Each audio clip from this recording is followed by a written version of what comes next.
Ram has been running NirogStreet, where he has the ecosystem where more than 50,000 independent doctors, right, work on his platform and get products, order it, and work on their protocols, get trained, etc. So I just want to understand from Ram, what is the sentiment of these people on the ground? Are they seeing entrepreneurship opportunities? All these 50,000 plus doctors that you see, and what are the kind of promising trends that you see in the market on this space? So there are three things that I would put in. Before I go for that, I'll just give you an anecdote. And I love this particular anecdote. As a child, I used lantern to study, kerosene lantern. Then I started using electricity. Of course, it was a coal-based electricity. Then I'm now talking about I need clean electricity, but I need electricity. I don't want to go back to lantern, for sure. So mode of delivery has started changing. I mean, the requirement is light. Everyone needs light. But mode of delivery has been changing.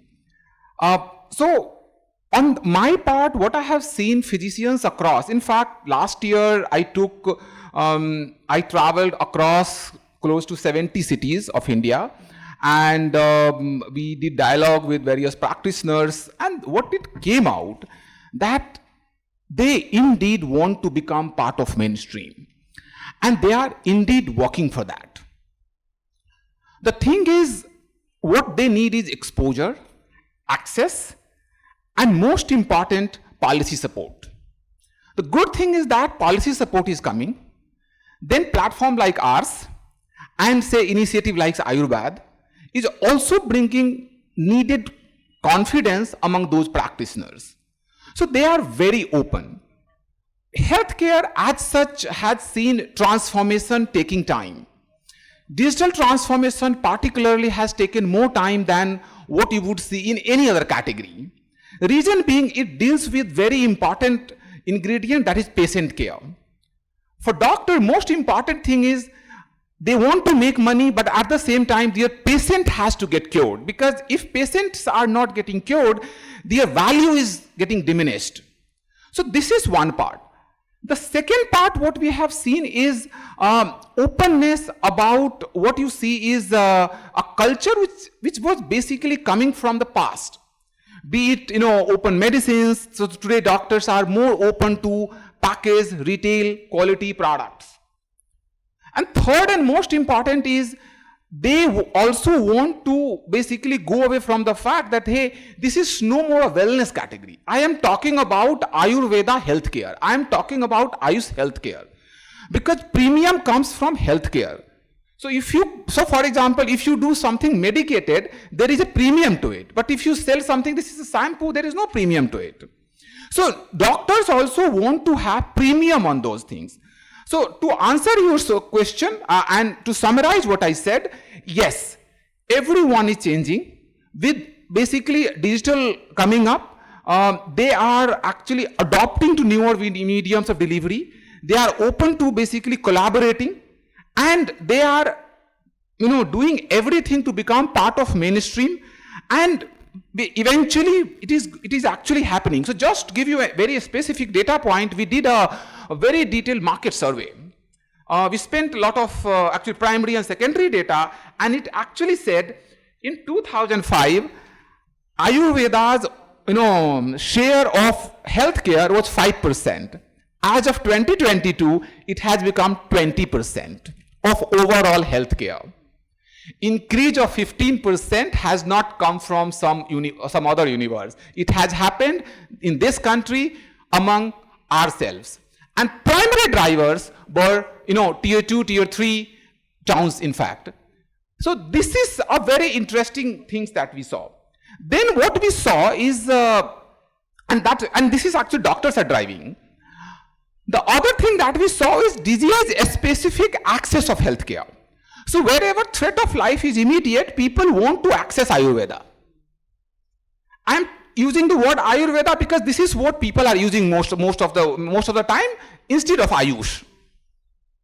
Wherever threat of life is threat of life is immediate, people do not want to go for Ayurveda. But wherever threat of life is not immediate, But as per WHO, 70% deaths are today linked to lifestyle or non-communicable problems. Our doctors are solving those non-communicable problems, which is actually 70% of your lifestyle issues. And those things have led to 5% from 5% to 20%. So there is a fundamental shift happening across healthcare. There is basically a fundamental shift happening among consumers. They are more aware. Even eventually they know that what they need. At what point they would like to talk to another doctor and what point they would like to talk to somebody else. So this is a very interesting movement happening, that what I have seen over last few years that I have been working in this category. Also coming from the fact that I had my certain challenges, health challenges, which got solved in Ayurveda. Srijit. Ram, since you have raised also some funds in the past from institutional investors, from that angle, what worked for you and what should young entrepreneurs think about to proceed forward? Because funding is an essential part of, entrepreneurs being growing. मैं ना एक कहानी सुनाता हूँ. I am sorry for people who do not understand Hindi. Bollywood का एक line है, तो जब आप फंड रेज करने जाते हो तो कहते हो कि नया जोश है, नई उमंगे और है नई जवानी, बस आ जाओ आप. तो आप उम्मीद क्या कहते हो? हमारे साथ ऐसा हुआ था एक के साथ. तो बोलता है कि ना कजरे की धार, ना मोतियों का हार, ना कोई किया श्रृंगार, फिर भी कितनी सुंदर हो. यही चाहते हो कि कह दे कोई तारीफ करके और आ जाए. The thing is it is basically raising money is a task in itself, and there has to be certain opportunity that you have to be bringing in. Investment happens in an unorganized industry, so you have to find something which can actually get to a path of growth, can build value for the stakeholders. So most important thing is anything that you are doing is actually adding value to the customer. So customer, then your people, and then everyone else, including investors, they actually come at the end. So when you keep that in sequence, things do happen. Other thing is that when you actually build a business just for the sake of investments, it is a challenging. But if you actually building something कि ये problem मैं solve कर रहा हूँ, if you are solving a problem, then investment होगा नहीं होगा एक secondary चीज है. आप एक problem solve कर रहे हो, somebody कोई ना कोई तो आ जाएगा आपको. There is someone in this universe for everyone. That's how it happened. Resilience is the key. I have another very interesting point about and how entrepreneurship is not just about new people, also about the old people, generational changes that's happening, and that is also fueling Indian entrepreneurship ecosystem. For example, what an entrepreneur can do for a service industry or tech platform to run, you need manufacturers.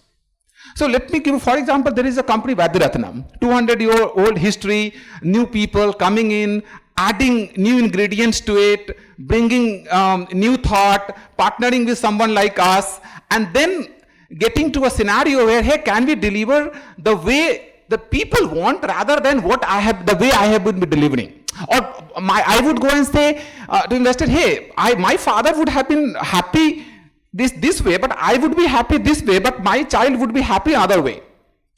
So this is basically marrying all these things together is actually brings investor. But so for example, I was very recently, if anyone wants to take up, I was part of a closed door, work with the Geological Survey of India. They are actually building basically data captivity where actually you can actually say where you can find something and where it is available. And very interesting thing came around medicinal plant. There are some areas which has got abundance of certain medicinal plants, some areas have something else. Can we build something around that will create all this problem that you see around heavy metals, XYZ, because certain areas are good for something, certain areas are not. There's decision centric and everything. So you can actually build around that. That is another speciality. So not doing everything on earth is very important thing. Not everything you should do. You should do one thing better than everyone. Investors would come to you.